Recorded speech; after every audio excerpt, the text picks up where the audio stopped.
Vale, pues muy buenas tardes. La verdad es que para mí es un placer estar con vosotros y compartir una serie de reflexiones de los días intensos que estamos viviendo.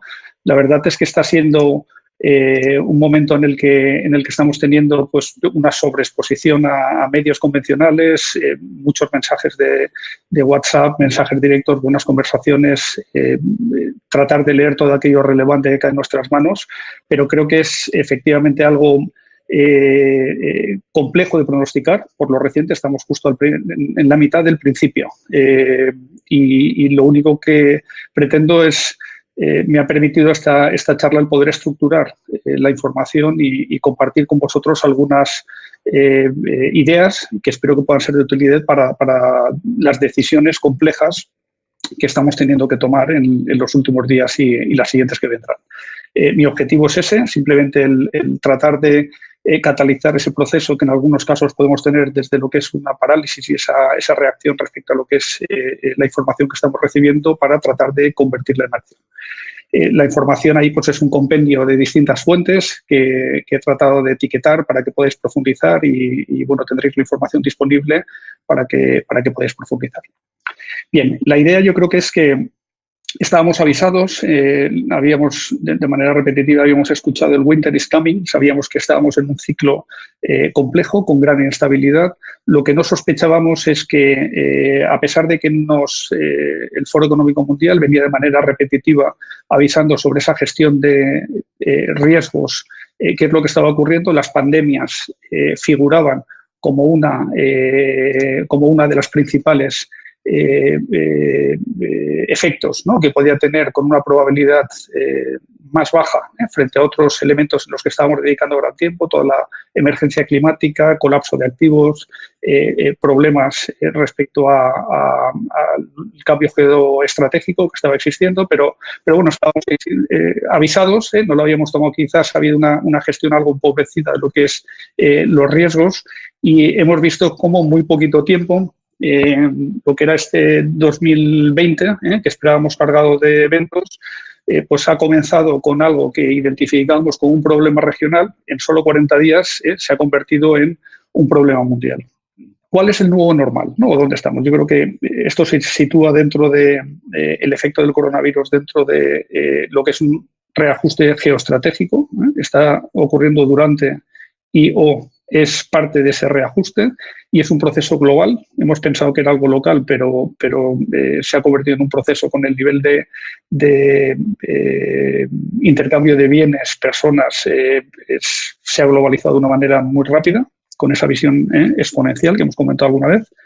Yo no lo considero una crisis económica coyuntural. Esto es el corto plazo. Evidentemente estamos tratando de proteger el sistema sanitario y el efecto de tratar de salvar vidas, pero en el medio plazo lo que va a ser complejo es ese arranque paulatino de sectores. Hay una parada y el engranaje no va a ser inmediato, va a requerir una sucesión de efectos para que esa cadena de aprovisionamiento en los distintos sectores pueda arrancar y luego como largo plazo yo creo pues, que va a quedar esa mentalidad en los consumidores distinta, ¿no?, respecto a dónde estamos y cuál es el efecto. Pensábamos también que era un efecto que iba a afectar principalmente a la oferta, pero bueno, se ha reconvertido a la demanda con este parón económico traducido en paro coyuntural, que otra parte pues seguro que pasará también y se podrá convertir en algo más estructural. Y aunque se han puesto en marcha una serie de medidas pues para incentivar la liquidez, estamos también pues al final de esa primera inyección de 20.000 millones de euros, pues hasta llegar a esos 100.000 en distintas partidas y distintas, pensando en el caso español, pues va a tener un recorrido finito. No es algo que pues, suena como una gran cantidad, pero viendo con el impacto que puede tener también en términos del efecto que puede tener el Producto Interior Bruto, pues es cada vez más claro pues que la recesión es un proceso que va a ocurrir de manera inminente, ¿no?, y cierta.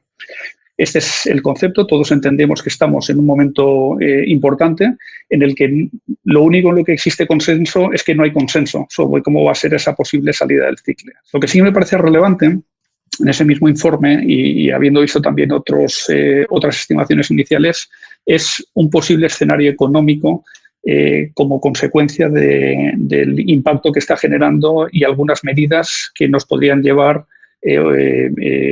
o cuál podría ser el periodo que nos podría llevar a esa recuperación, ¿no? Pues se estima que dependiendo en distintas zonas, por la propia curva que ha tenido las estrategias que se están siguiendo para la gestión de la emergencia sanitaria, están siendo distintas en distintas zonas del mundo y el efecto pues también lo será, ¿no? Tanto en la entrada como en la gestión como en la salida.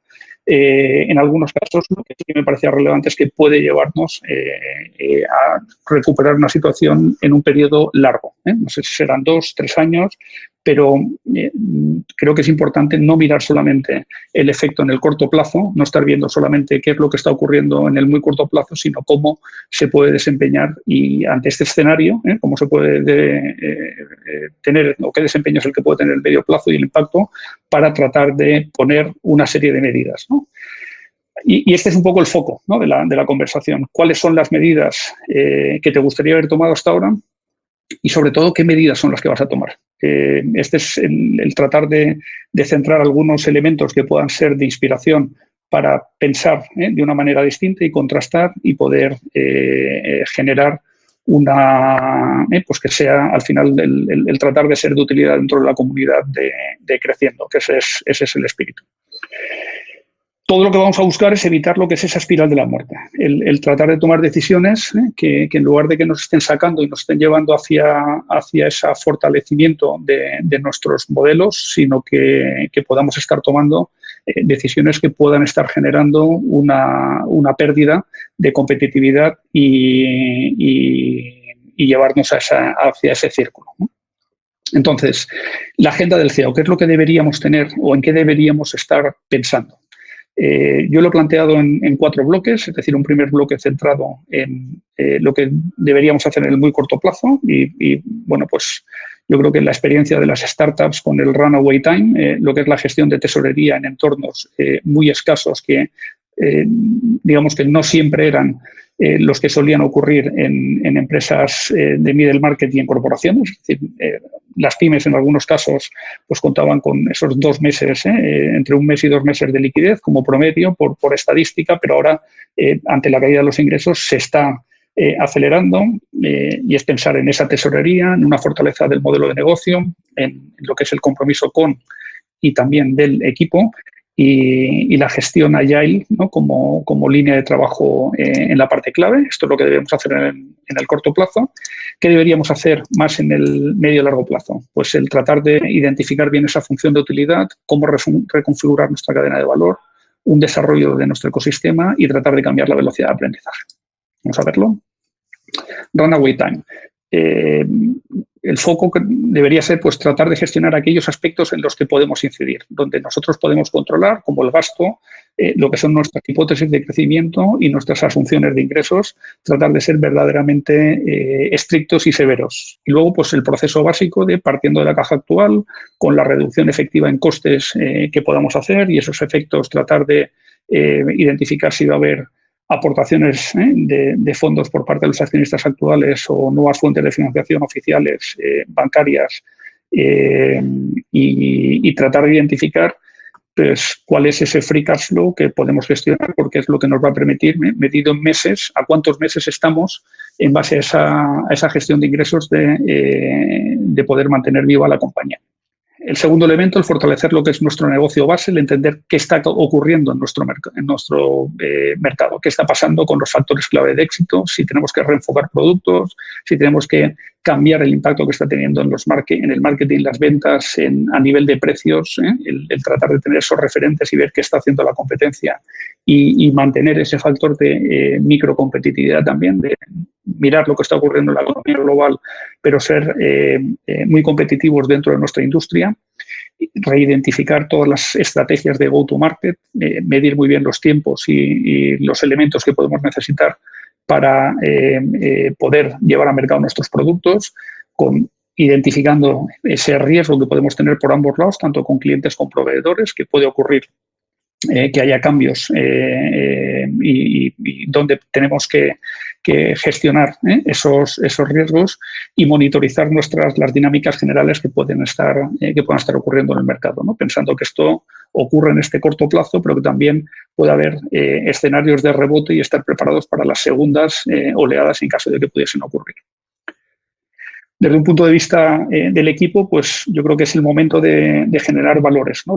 En la adversidad es donde se están forjando los liderazgos y donde somos capaces también, ¿no? de generar ahí culturas fuertes. Yo creo que hay una oportunidad muy importante de escuchar, de entender, de aplicar criterios de humanidad y de tomar decisiones, pero al mismo tiempo estar cercano a los equipos y ser auténtico, ¿no? Yo creo que el liderazgo es algo, ¿no? Y el ejemplo es insustituible, el estar disponible, el estar trabajando, el mantener una diversidad también de pensamiento y evitar los sesgos, ¿no? que estamos tomando a veces respecto a la composición final que pueden tener el equipo, tanto en momentos coyunturales, por posibles ajustes de plantilla temporales o a largo plazo, pero tratar de mantener un balanceo en la diversidad de pensamiento, en las edades, en conocimientos, que nos van a permitir también el hacer frente de una mejor forma y entender qué es lo que está ocurriendo. El cuarto elemento que hablaba en el cuarto plazo es que creo que hay una grandísima oportunidad ahora de trabajar también en cambiar esa cultura de la compañía y en desarrollar metodologías agile. Estamos trabajando ahora mucho a distancia por videoconferencia, estamos en casa interactuando y compartiendo información con mucha gente. Creo que es una gran oportunidad para agilizar esa transformación digital y asentar esos procesos. Todo aquello que no podamos hacer en el corto plazo porque los procesos no están preparados, ahí es donde tenemos que trabajar. Si aplicamos tecnología y herramientas que deben liderar y conocer el primer nivel de la compañía, creo que es una labor inexcusable del CEO, el liderar la implantación de esas nuevas herramientas que nos permitan asentar procesos eficientes en metodologías agile durante este periodo, ¿no? de confinamiento que nos va a ayudar también a que cuando volvamos a un nuevo normal mucho más eficiente dentro de nuestras compañías. Volviendo a la utilidad, creo que pensando un poco más en el medio plazo, me parece muy interesante el ejercicio de utilidad que están haciendo las empresas, ¿no? Todos como sociedad, el ver cómo podemos arrimar el hombro y cómo podemos generar soluciones que permitan hacer que verdaderamente podamos resolver la crisis de la mejor forma posible y con el menor número de coste en vidas, ¿no?